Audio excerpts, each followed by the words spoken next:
สีสีสิทธิปะปอนบวรเวนวิเศษอติเลกเตโชจายตุปวัตจายมังคลาจายมหามงคลกุณแผ่นดีเลิศแล้วพระพุทธเจ้ายกย่อมามีทั้งเท่าพญาเสนาและอมาตย์มีทั้งนักปราชญ์และผู้โลหิตมีทั้งบัณฑิตและเจ้าเมืองกำกอมเต่าแก่มานั่งล้อมสาธุการบริวารลายเรือหลังมาห่มนำโยส่วนหลอนตาสะอ่อนบุญหลายหลากบ่ผัดผักไปไกลมาห่มใจสมเสริญย่อยกเยินมงคลให้เป็นผลแผ่สางตุลาอามความดีรวมกันมากะตำราใบสีเพื่อให้เป็นมังคลดีอันวิเศษปาโลกเหตุแห่งพิธีเติมสิริมงคลให้เป็นผลอันเลิศซึ่งประเสริฐเติมดวงชะตาตัวอายุบุตรโศกหมดทุกโศกเวียนภัยสิ้นจันไลให้ไก่ห่างอันตรายทุกอย่างจงดับหายสุขสบายแสบซอย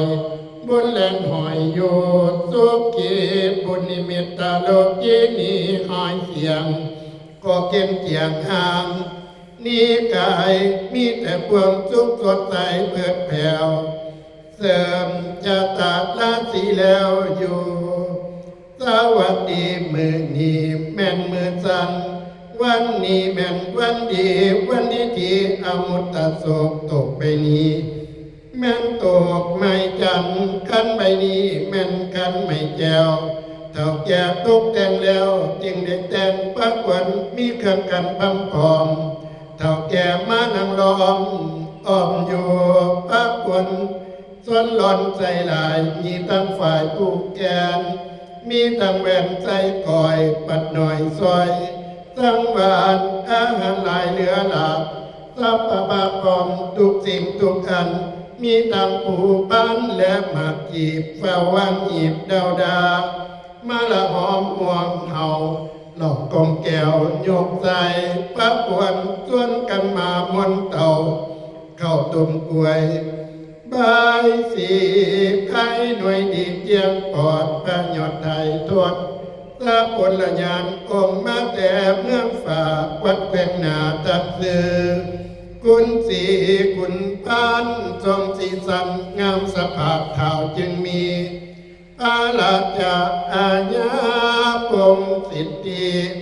ใจยาปะพรบวรเวนวิเศษอติเลกเตโช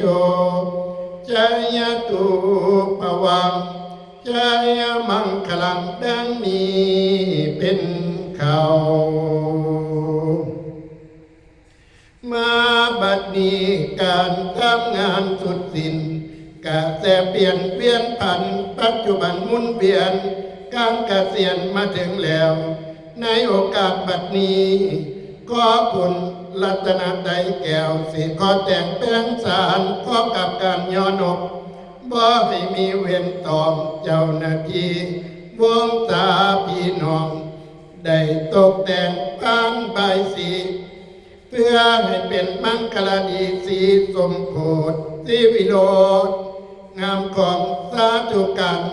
ได้ประกันจัดงานมุติตาจิตตั้งต่อ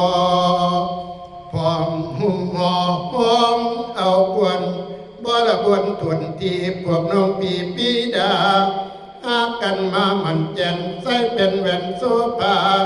ส่วนกันมาห่มเห่าผูกเอาแขนผู้เกษียณอายุราชการเจ้าให้อยู่สวัสดีบารมีอยู่ทรงเป็นยอดปงความเพียรจึงได้เชิญอาจารย์ผู้สลาดมานักศาสตร์เอิญเชิญกวนว่าสีมือดีแม่นมือสันวันนี้แม่นวันดีวันดีที่เป็นวันอเนก สวัสดีอาทิตย์เตือกใจสีจันทร์กำจัดไปลีศัตรูปีนาศอังคารอาจมงคลพูดเป็นบุญกุศลเจ้าเกิดพฤหัสลำเลือดมหาพลาสุขติยาแวนวิเศษเต้าเป็นเจ็ดเจ้าจริง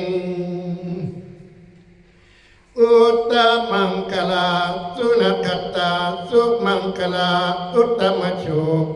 อุตตมโยอุตตมดีทีอุตตมมหานิธิมหาสักขีปิลาศในโอกาสรับราชการมาจนอายุครบ60 ปีดีแล้วว่ากัดแน่สิได้แวะจากพี่น้องลาจากห้องบนทำงานวันที่1 ตุลาคมนี้สิได้เป็นราษฎรอยู่บ้านปรับจากการจากงานได้เวลาพักผ่อนแสนอ่อนสอนสิคิดฮอดพี่น้องก็บุญกองเป็นซอยแน่เด้อเจ้าหน้าที่และพี่น้องเสียงแซวเตรียมห้องโอเอิ้นเอาพวนหมู่เจ้าให้มาเข้าเป็นสู่จริงเจ้าอย่ามิดอิงติ่งยามพวนมาให้เจ้าตื่นให้เจ้าเสื่นพอวอย่ารอสาอยู่นานว่ามาดึงควันเอ่ยควรจะไปปลูกผู้เป็นหากก็ให้มาสามือนี้วันนี้ควรจะไปปลูกหมากเป็นใบก็ให้มาสามือนี้วันนี้ควรจะไปปลูกหัวเสียงขายใบเขียวอ่อนก็ให้มาสามือนี้วันนี้ควรจะไปปลูกมันอ่อนเป็นเกลือก็ให้มาสามือนี้วันนี้ว่า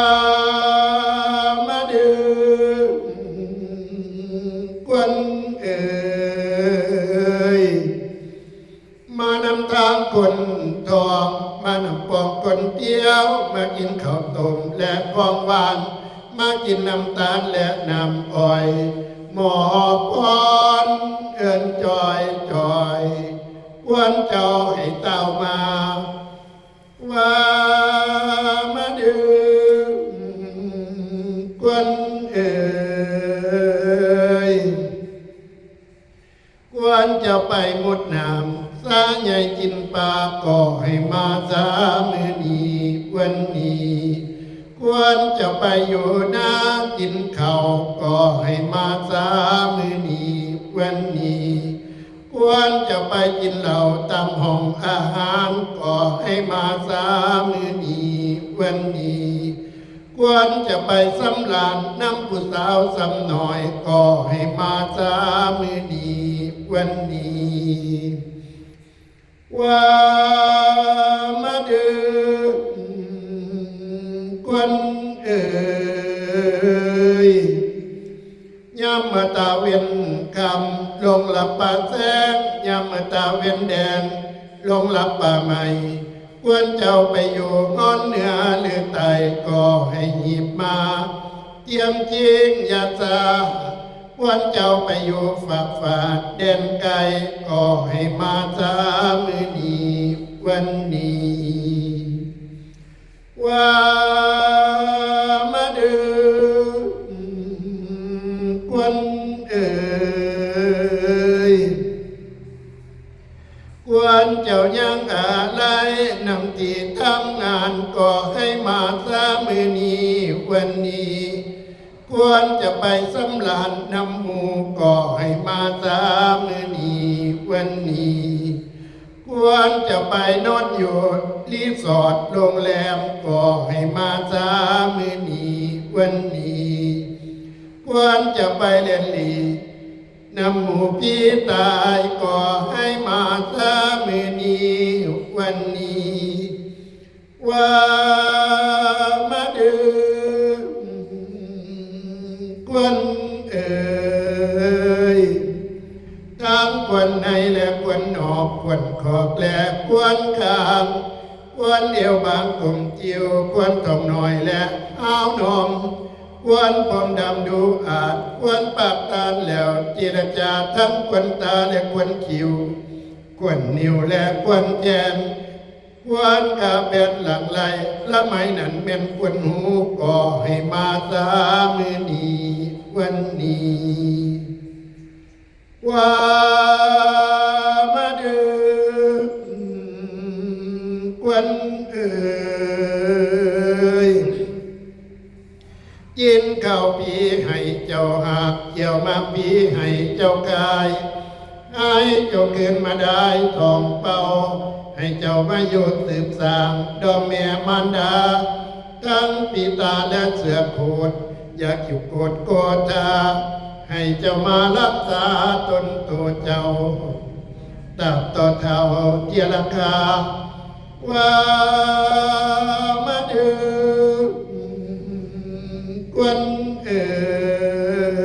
ยควรจะมาหดให้อย่าไปสนป้านาควรจะมาหดนาอย่าไปสนป้าเขาควรจะมาหดเยาให้อยู่สุมกินเย็นก็ให้ลูกหลานลายแห่นมาหลอม